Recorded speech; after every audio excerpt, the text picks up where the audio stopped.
আমি সেটা নিয়ে কিছু বলছি না।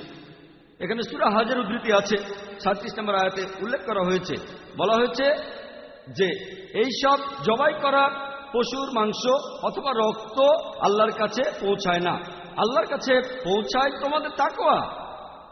আমি এখানে একমত পুরোপুরি।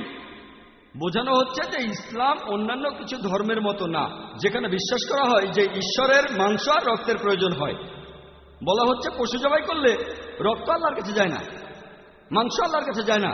তোমাদের মনের অভিপ্রায়, তোমাদের ন্যায়নিষ্ঠতা, তোমাদের ধার্মিকতা আল্লাহর কাছে সেটাই যায়, সেটাই আল্লাহর কাছে গিয়ে পৌঁছায়।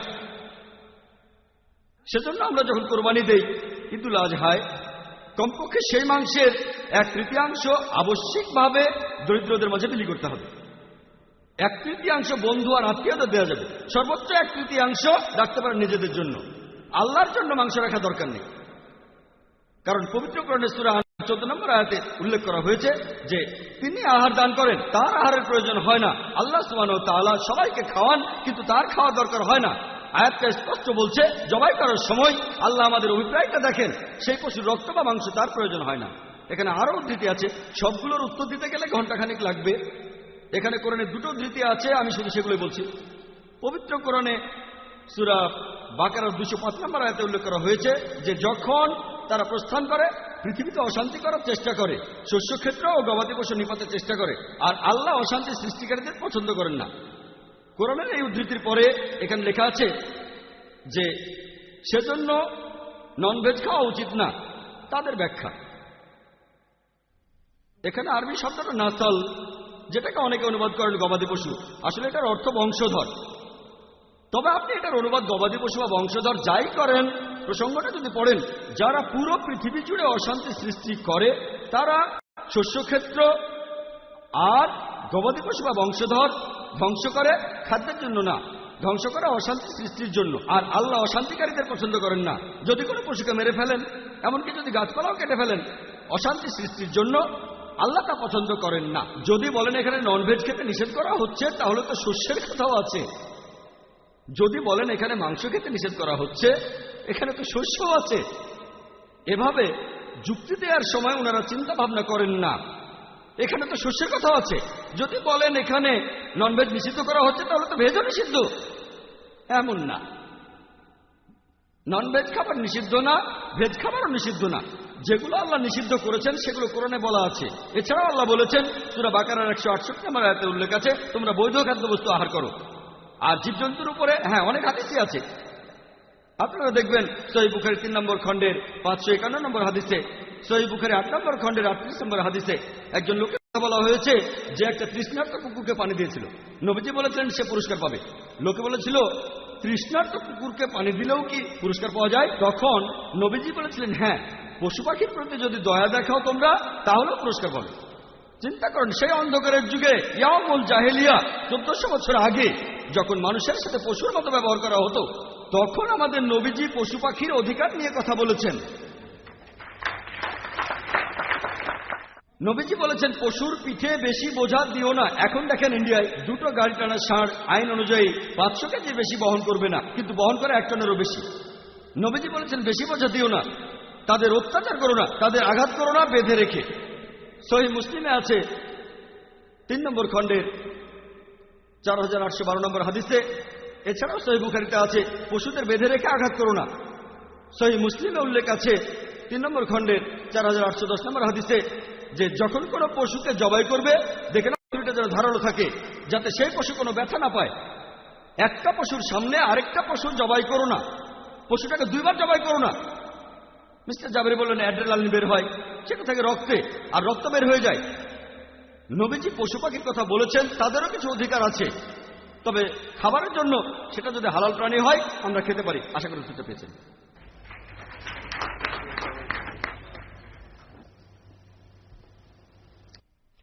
হ্যাঁ বলুন। এই বইটাতে আছে 100 ফ্যাক্টস অ্যাবাউট এজ।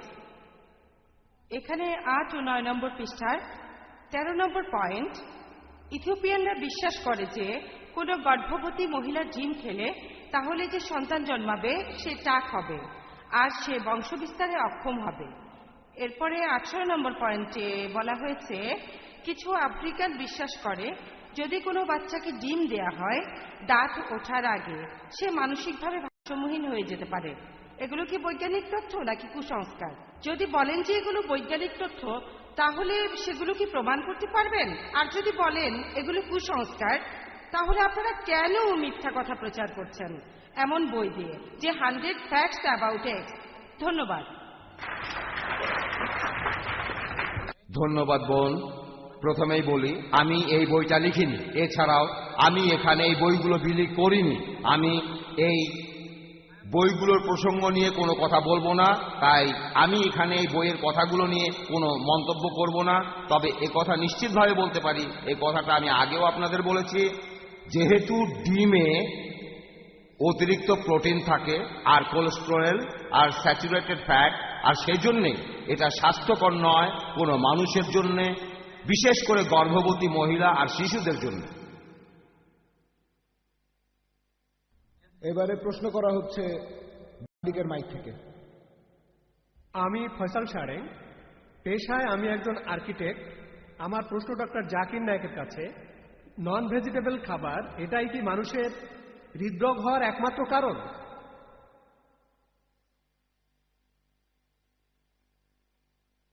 ভাই খুব সুন্দর প্রশ্ন করেছেন যে ননভেজ খাবারই হৃদরোগের একমাত্র কারণ কিনা। আর মিস্টার রাশমি ভাই জাভেরি একথাই বলেছেন যে মাংস, পশুর মাংস, মুরগি, খাসি এগুলো হৃদরোগের কারণ। হ্যাঁ, হতে পারে, উনি ঠিক বলেছেন। তারপর উনি আরো বলেছেন এমন কোনো ভেজ খাবার নেই যেটাতে কোলেস্টেরল আছে। যদি আপনারা কোনো ডাক্তারকে বলেন, আইডিওলজিক্যাল ভেজিটেরিয়ান ডাক্তারকে না, তিনি মেনে নেবেন হৃদরোগের কারণ হলো খাবারের মধ্যে অতিরিক্ত চর্বি আর কোলেস্টেরল। সেটা ভেজ হতে পারে, নন ভেজও হতে পারে, দুটোই। নন ভেজ খাবারে বেশি কোলেস্টেরল থাকে, তবে ভেজ খাবারও থাকে।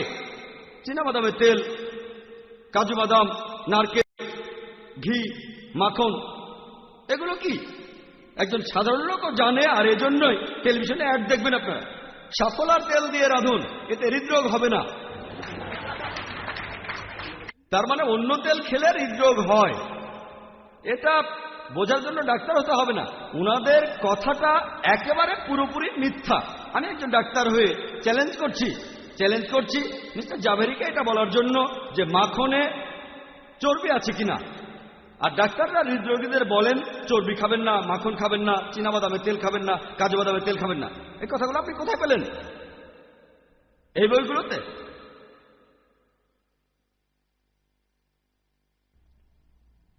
উনি এই বইগুলো আমাকে দিয়েছেন, তাই না? এই বইগুলো আপনি তো দিয়েছেন। কে দিয়েছে? মিস্টার সালেচা বইগুলো দিয়েছেন। এই বইগুলো একই কথা বলছে যে ভেজ খাবারে কোনো কোলেস্টেরল থাকে না। আমি দুঃখিত, মিস্টার জাভেরির সাথে আমার প্রথমবার আলাপ হলো। উনি যদি বইগুলো না দিয়ে থাকেন আমি ক্ষমা চাচ্ছি। তবে একটা কথা, এই সবগুলো বই প্রকাশ করেছে জৈন অর্গানাইজেশন, তারপর বোম্বেতে বিলি করা হয়েছে, সস্তা, দাম কম। জৈন অর্গানাইজেশন। আমি তো দোষারোপ করছি না, প্লিজ দয়া করে এখন আমি কারো অনুভূতিতে আঘাত করতে চাই না। আপনি বললেন ডক্টর জাকির যে আমি কারো অনুভূতিতে আঘাত করতে চাচ্ছি না। আমি দুঃখিত, কথাটা বলতে চাইনি, তবে বাধ্য হয়েছি বলতে। আপনি যদি বলেন জৈনরা এই বইগুলো লেখেনি, ঠিক আছে, লেখেনি। না, আপনি বললেন ডক্টর জাকির যে আমি উত্তর দেব। আপনি আপনার নির্ধারিত সময়ে উত্তরটা দেবেন। এক্সকিউজ মি স্যার, আপনার সময় আসলে তখন আপনি উত্তর দেবেন, একজনের কথার মধ্যে কথা বলতে পারবেন না। আমি চেয়ারম্যানকে অনুরোধ করবো আমাকে আধা মিনিট সময় বেশি দিতে, আমি বাধা পেয়েছি। না, উনি খুব স্মার্ট, ওনাকে আধা মিনিট সময় দেওয়া যাবে না। তারপর উনি ডিমের কথা বললেন যে ডিম রোগ ছড়ায়। ডিমের মধ্যে, হ্যাঁ, এতে কোলেস্টেরল আছে, অনেক কোলেস্টেরল আছে, তবে এটাই প্রধান শত্রু না। এখনকার রিসার্চ আর মেডিকেল পাঠ্য বই বলে যে ডিমের কোলেস্টেরল আমাদের প্রধান শত্রু না। প্রধান শত্রু হচ্ছে স্যাচুরেটেড ফ্যাট, যেটা দিয়ে ডিম ভাজি করেন, মাখন, ঘি, চর্বি, এগুলোই প্রধান শত্রু। যদি ঘি মাখন দিয়ে ভাজি না করেন তাহলে ডিমের মাধ্যমে হৃদরোগ হওয়ার সম্ভাবনা কম। পৃথিবীতে মোট জনসংখ্যার প্রায় 2/3 কোলেস্টেরলের কারণে প্রভাবিত হয় না। যখনই খাবারের মাধ্যমে বেশি কোলেস্টেরল পায়, যেমন ডিম, তার লিভার তখন কোলেস্টেরল তৈরি করা বন্ধ করে, তাতে করে রক্তে কোলেস্টেরল অতিরিক্ত হয় না।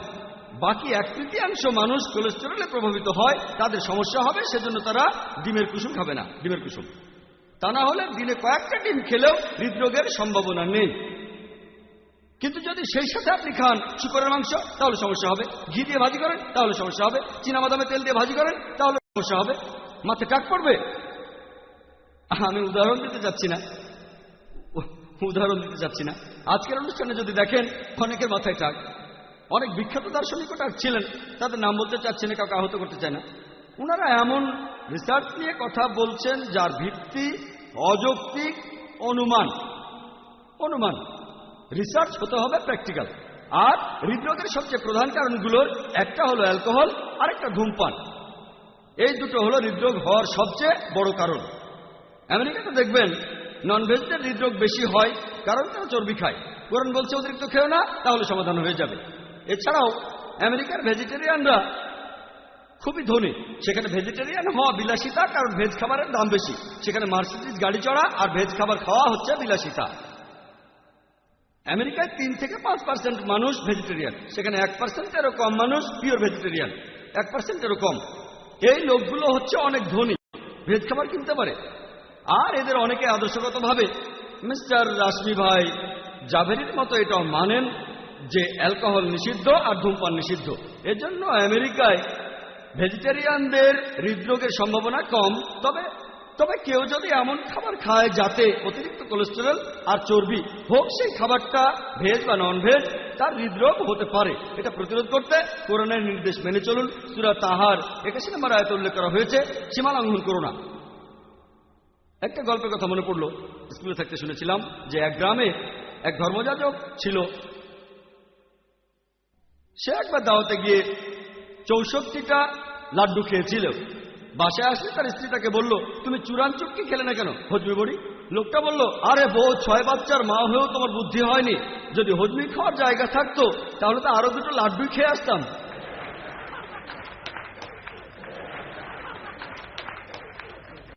আমার প্রশ্নটা হলো মিস্টার রশ্মি ভাই জাভেরির কাছে। এই বইটা আমি পড়েছি, বইটার নাম হলো meet eating 100 facts. Please sir, আমি আপনাকে উদ্দেশ্য করে কিছুই বলছি না। আপনি কোনো ব্যক্তি বিশেষের নাম না বলে শুধুমাত্র বইটার উদ্ধৃতি দিতে পারেন। আমি কিছুই বলিনি। তাহলে শুধুমাত্র বইটার উদ্ধৃতি দেন। ঠিক আছে, বইটা প্রকাশ করেছে জৈন পাবলিকেশনস। আপনি জৈন, তাই আপনাকে জিজ্ঞাসা করলাম। এই বইটার নাম হলো মিট ইটিং 100 ফ্যাক্টস, লিখেছেন ডাক্তার নেমিচাঁদ। এখানে মাংস খান এমন লোকদের কার্টুন আঁকা হয়েছে। এই কার্টুনগুলো আমার কাছে খুব অপমানজনক মনে হয়েছে। এখন আপনার কাছে আমার প্রশ্ন, জৈনরা নাকি সহনশীল। এখন কোনো জৈন ধর্মের অনুসারীর পক্ষে এই বইগুলো কি ছাপানো উচিত, যেটা মানুষের অনুভূতিকে আঘাত করে? হ্যাঁ, বক্তা এই প্রশ্নের উত্তর দেবেন না। উত্তর না দেওয়ার অধিকার তারা আছে। তিনিই ঠিক করেছেন তিনি উত্তর দেবেন না। এবারে প্রশ্ন করবেন পরের জন। আমরা এখানে আচ্ছা, এবারে পরের প্রশ্ন, এটা বক্তা প্রশ্নটার উত্তর দেবেন না। আমি সন্তুষ্ট না। এখানে বক্তাদের অধিকার আছে। আর আমি অনুরোধ করব, প্রশ্ন করতে এসে আপনারা উত্তেজিত হয়ে পড়বেন না। বক্তা যদি উত্তর দিতে না চান, সে অধিকার তারা আছে। যদি তিনি মনে করেন প্রশ্নটা এখানে প্রাসঙ্গিক হয়নি, উত্তর না দেওয়ার অধিকার তারা আছে। তাই আমি বলছি, আপনারা আপনাদের প্রশ্নগুলো এমনভাবে করবেন যাতে অশ্লীল না হয়, অপমানজনকও না হয়। আর হ্যাঁ তাই অপমানজনক কথা বলবেন না বক্তাদের বা অন্য কারোর উদ্দেশ্যে। আপনারা সহজভাবে প্রশ্নটা করেন, এখানে আপনার মতামত জানাতে পারেন, মন্তব্য করবেন না, অপমানজনকভাবে করবেন না। আপনার প্রশ্নটা ভদ্রভাবে বলেন, আপনার মন্তব্যটা জুড়ে দেবেন না। বক্তাদেরকে এই ব্যাপারে মন্তব্যগুলো করতে দেন। হ্যাঁ বোন, পরের প্রশ্নটা ডক্টর জাকিরের কাছে। আসসালামু আলাইকুম ভাই, আমার নাম আচরা। আমার প্রশ্নটা হলো, ভেজ খাবার নিয়ে লেখা বই লিখেছেন গোপীনাথ আগারওয়াল। এখানে 15-16 নম্বর পৃষ্ঠায় তিনি লিখেছেন, একটা গরু তার জীবদ্দশায় যে পরিমাণ দুধ দেয় সেটা খেতে পারে 90,000 মানুষ, সবাই মিলে। কিন্তু গরুটাকে যদি মাংসের জন্য মেরে ফেলা হয় তাহলে সেটা মাত্র 1000 মানুষ খেতে পারবে। ছাগলের ক্ষেত্রেও একই অবস্থা। তিনি বলেছেন যে হাঁস সোনার ডিম পাড়ে, তাকে জবাই করা বুদ্ধিমানের কাজ না। আপনি কি একমত? বোন, আপনি প্রশ্ন করলেন ওই একই বই থেকে। আমি একটা কথা পরিষ্কার করে বলতে চাই, মিস্টার সালেচা এই বইগুলো দিয়েছেন আর বলেছেন আমরা চাইলে আরো বই দেওয়া হবে।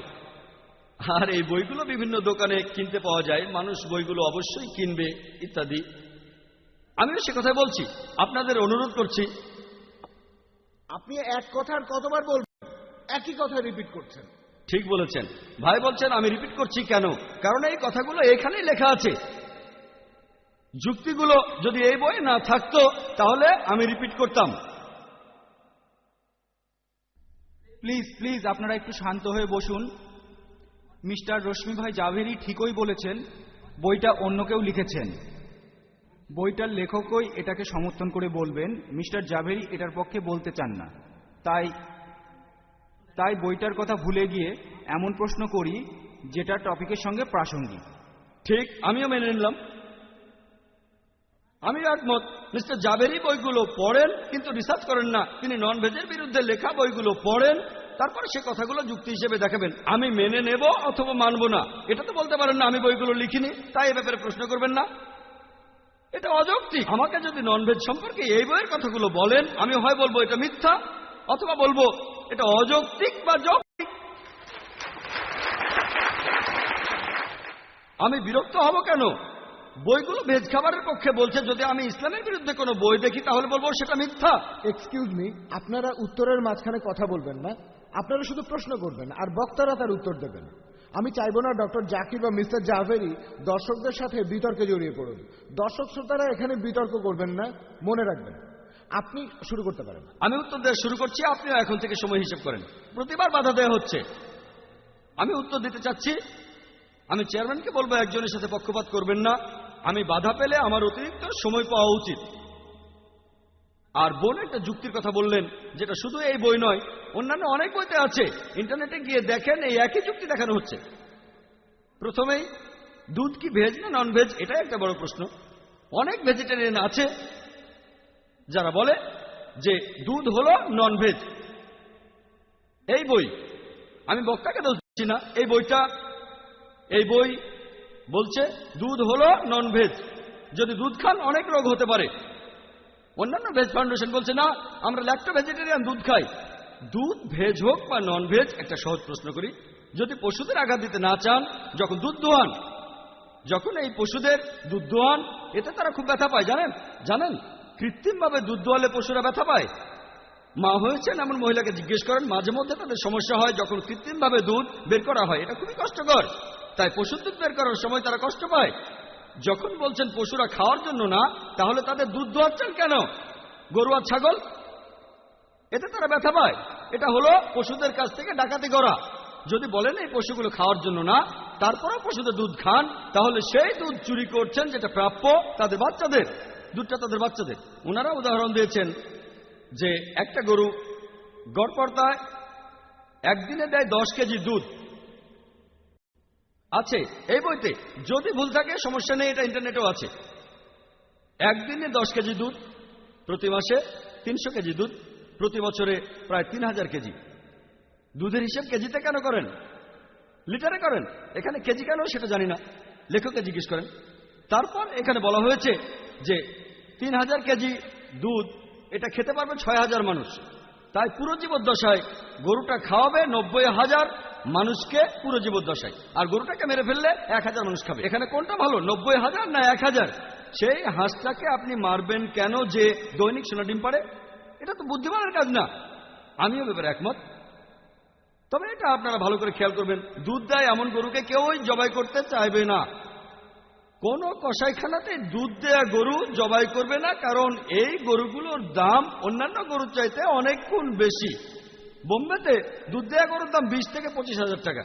যে গরুটা আমাদেরকে দুধ দেয় না তার দাম মাত্র 3 থেকে 5,000 টাকা। তাই আমরা যেটা করি, নন ভেজিটেরিয়ানরা গবাদি পশুদের লালন পালন করি যতদিন তারা দুধ দেয়। যখন দুধ দেয়া বন্ধ করে দেয় তখনই জবাই করি। আমরা হাঁসের সবগুলো ডিম নিয়ে নিই, ডিম পাড়া বন্ধ হলে হাঁসটাকে জবাই করে তার মাংস খাই।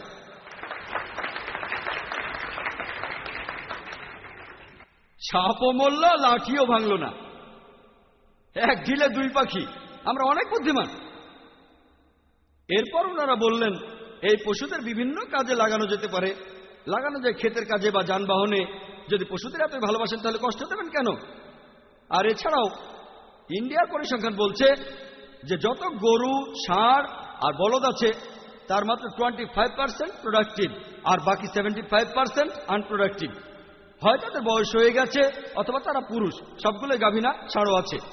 আপনারা এই 75% আনপ্রোডাক্টিভ গরুগুলোকে নিয়ে কি করবেন?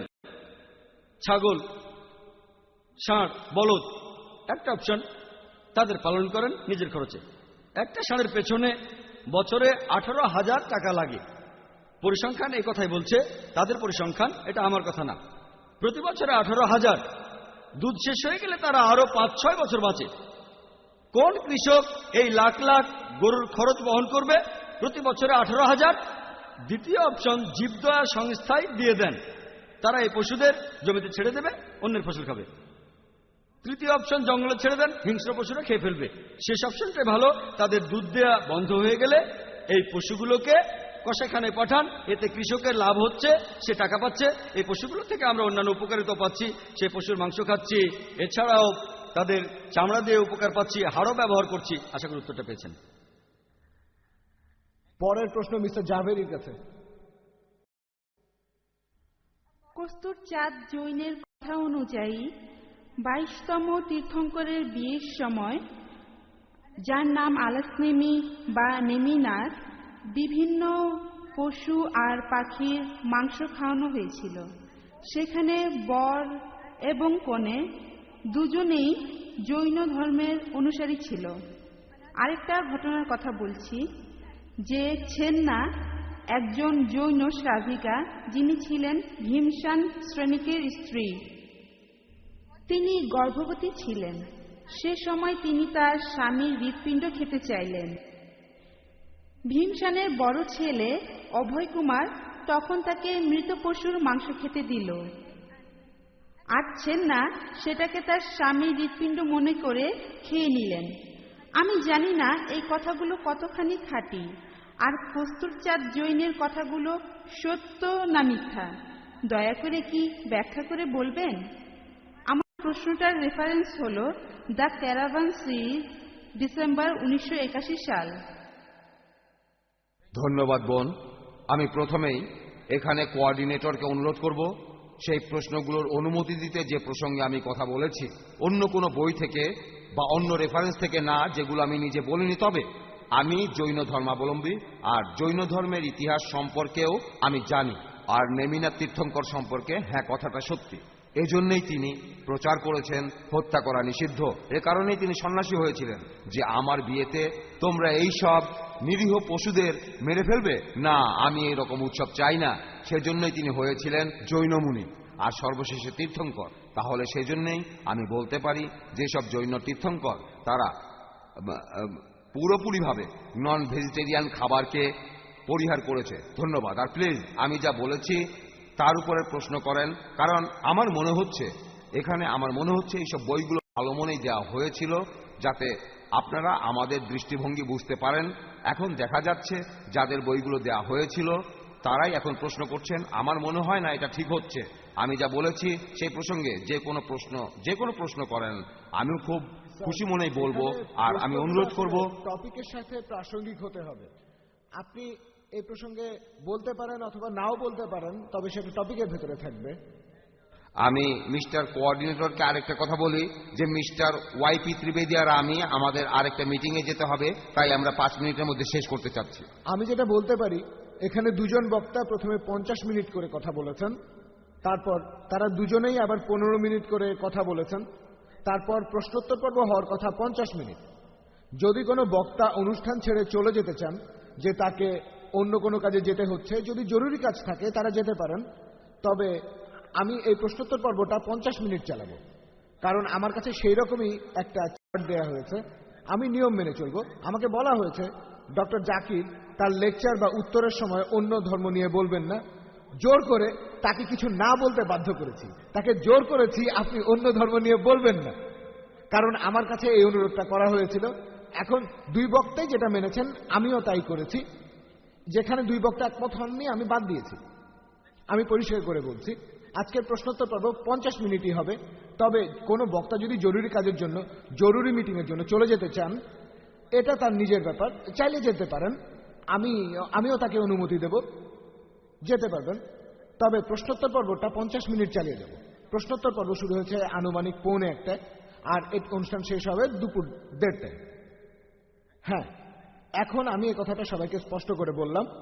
পরের প্রশ্ন ডক্টর জাকিরের কাছে। আসসালামু আলাইকুম জাকির ভাই, আমার নাম খান আব্দুল সামি। আমার প্রশ্নটা হলো, এখানে কিছু ফুড ভ্যালু চার্ট বিলি করা হয়েছে যেটা বলছে যে ভেজ খাবারে প্রোটিন আর আয়রন নন ভেজের চাইতে বেশি। এভাবে তারা বলছেন যে ভেজ খাবার বেশি স্বাস্থ্যকর নন ভেজের চাইতে। আপনি কিছু বলবেন? ভাই খুব সুন্দর প্রশ্ন করেছেন। এখানে বিজ্ঞ বক্তাকেও একটা কথা জানিয়ে রাখি, উনি জানেন না বইগুলো কে বিলি করেছে। এখানে সবকিছু লিখিত আছে। বিলি করেছে ঋষভ ফাউন্ডেশন। আইআরএফকে তারা বলেছে যদি মুম্বাইয়ের মুসলিম ভাইদের মধ্যে বইগুলো বিলি করতে চান তাহলে আমরা পর্যাপ্ত পরিমাণে সরবরাহ করতে পারবো, কোনো টাকা লাগবে না।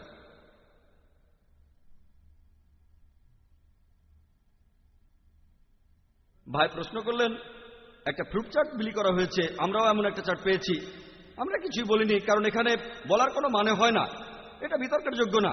কিন্তু যখন অনুরোধ আসলো ঋষভ ফাউন্ডেশন থেকে যে বিতর্ক করব কিনা, অনিচ্ছা সত্ত্বেও রাজি হয়ে বললাম এটা তো কোনো বৈজ্ঞানিক বিষয়ে বিতর্ক না, এটা তো সবাই জানে।